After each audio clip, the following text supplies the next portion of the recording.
السلام عليكم ورحمة الله وبركاته. كتير من حضراتكم بيكلمني في القناة سواء في التعليقات أو في الفيسبوك، بيقول لي أنت ليه المشاهدات بتاعتك ضعيفة؟ ليه مش مركز على القناة إنك تنزل فيديوهات بشكل كبير عشان القناة بتاعتك تنجح وتجيب أرباح كتير؟ وفي الحقيقة يا شباب، هو يمكن فعلا كلامهم صح، ولكن لأني أنا متجه لحاجة تانية أنا شايفها إنها مش أقل أهمية من نجاح قناة اليوتيوب، وهو الموقع الإلكتروني. طيب، بما إنك مهتم بالموقع الإلكتروني، إذا أنت ناجح في الموقع الإلكتروني، أو أنت عندك أرباح كويسة أو زيارات كويسة، صح كده؟ طبعا صح كده. إحنا عارفين إن في اليوتيوب في أدوات كتير بقدر أستخدمها عشان أنجح الفيديو بتاعي، سواء فيد اي كيو أو تيوب بادي أو غيرها من الأدوات اللي بتساعدك في النجاح على اليوتيوب. أما بقى بالنسبة للمواقع واللي هفضل أتكلم عليها طول ما هي ناجحة وطول ما أنا بستفاد منها وطول ما هي بتعود عليا بالنجاح وبنجاح موقعي وبنجاح المحتوى، واللي بتساعدني كمان في قناتي على اليوتيوب، هي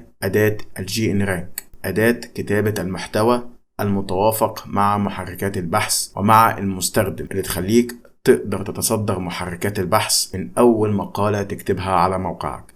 أداة جي ان رانك، الأداة دي أنا أعرفها من سنتين ويمكن أكتر من سنتين، وبصراحة ما خيبتش. مفيش مقالة اتكتبت على الأداة دي إلا لما حققت النجاح في محركات البحث وتحدت جميع تحديثات جوجل الأخيرة اللي كانت بتتكلم عن المحتوى الغير مرغوب فيه وعن المحتوى المفيد، وعن احنا هنشيل كل المواقع ومش هنأرشف المواقع اللي بتقدم محتوى سبام واللي بتركز مع محركات البحث ومش بتركز مع المستخدم.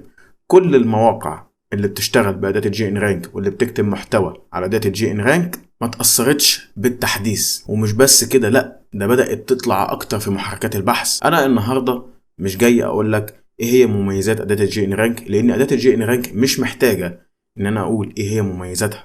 أنا أقدر أقول لك إنك لو استخدمتها في كتابة المحتوى موقعك هيبقى في مكان تاني. ولكن النهاردة تحديدا أنا جاي أكلمك عن عرض لو فوتته يبقى أنت خسرت خسارة كبيرة جدا جدا جدا، أكتر من أي خسارة أنت ممكن تتخيلها في عملك على الإنترنت. ولو لحقت الفرصة دي فأنت كسبت اللي ممكن يخليك في مكان تاني في العمل على الإنترنت ويكسبك أرباح مهولة. فيلا بينا مع بعض عشان ما أطولش عليكم أكتر من كده. أنا بس حبيت أقول لكم المقدمة دي وانقل تجربتي الكاملة مع أداة الجي ان رانك. أهلا بيكم يا شباب، دي أداة الجي ان رانك، وده العرض اللي أنا بتكلم عليه، عرض مدى الحياة. أداة الجي ان رانك من ساعة ما طلعت وهي عندها عرضين فقط، عروض شهرية وعروض سنوية، وكان بيتم عمل خصومات كويسة جدا على العروض الشهرية وعلى العروض السنوية. ولكن العرض المرة دي مش شهري ولا سنوي، العرض المرة دي مدى الحياة.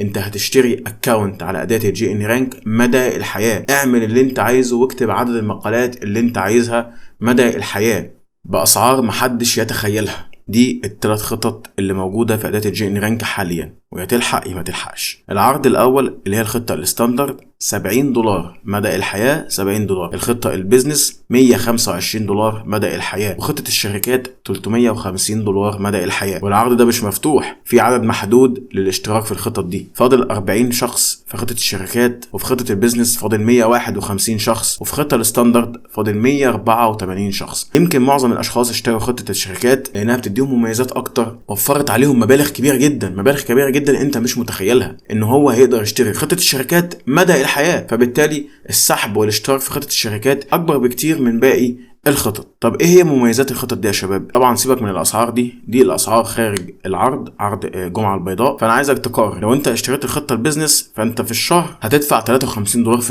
في الشهر الواحد $53. لكن لو اشتريتها داخل العرض فانت هتدفع اشتراك الخطة البيزنس مدى الحياة $125، يعني اشتراك شهرين بس او 3 شهور اصبحت عندك الاداة مدى الحياة في خطة البيزنس. كذلك خطة الشركات في الشهر $142، لكن انت هتدفع $350 ويبقى عندك خطة الشركات مدى الحياة. كذلك الامر بالنسبة للخطة الستاندرد. انا ليه مركز على خطة البيزنس وخطة الشركات؟ عشان العرض ده صعب تلاقيه بعد كده، وده اللي هنشوفه لما نعرف الباقات. يعني الخطة الستاندرد، خطة الستاندرد بتديك تحليل ل 100 كلمة في الشهر، وتديك لحد كتابة 25 مقالة في الشهر. 25 مقالة في الشهر، وده اللي بقول لك عليه. لو انت هتبدأ ب 25 مقالة في الشهر، بعد كده ممكن توصل ل 60 و70 مقالة في الشهر، لان هيبقى عندك خبرة كبيرة، فهتحتاج ساعتها للخطه البيزنس، عشان كده بقول لك العرض ما يتفوتش. بتديك كمان كتابه مقاله لحد 2000 كلمه، يعني حدود كتابه المقالات في خطه الستاندرد لحد 2000 كلمه. بتديك كمان تحليل ل 25000 كلمه عن طريق الاي اي، عن طريق الذكاء الاصطناعي، عشان تعرف المقاله بتاعتك دي قدرت تقرا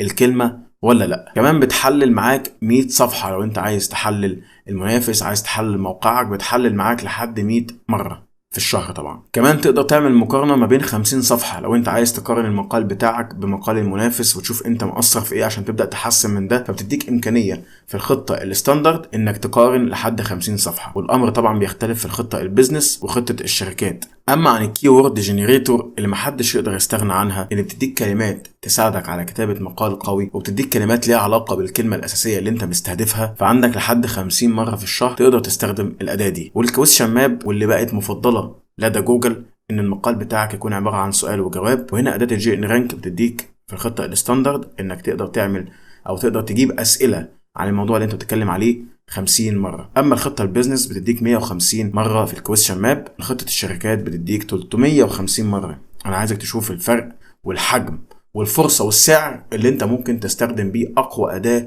في كتابة المحتوى. اما بقى الاشخاص اللي بيبقوا عايزين يكتبوا في محتوى معين او عايزين يعرفوا الافكار في المحتوى ده، لو انا عايز اكتب في محتوى السيارات وعايز اعرف اهم المواضيع في محتوى السيارات اعمل ايه، بستخدم اداة مايكرو نيتش فايندر. ابحث عن المحتوى ده، بقدر اعرف ده من خلال اداة مايكرو نيتش فايندر 50 مرة في الشهر.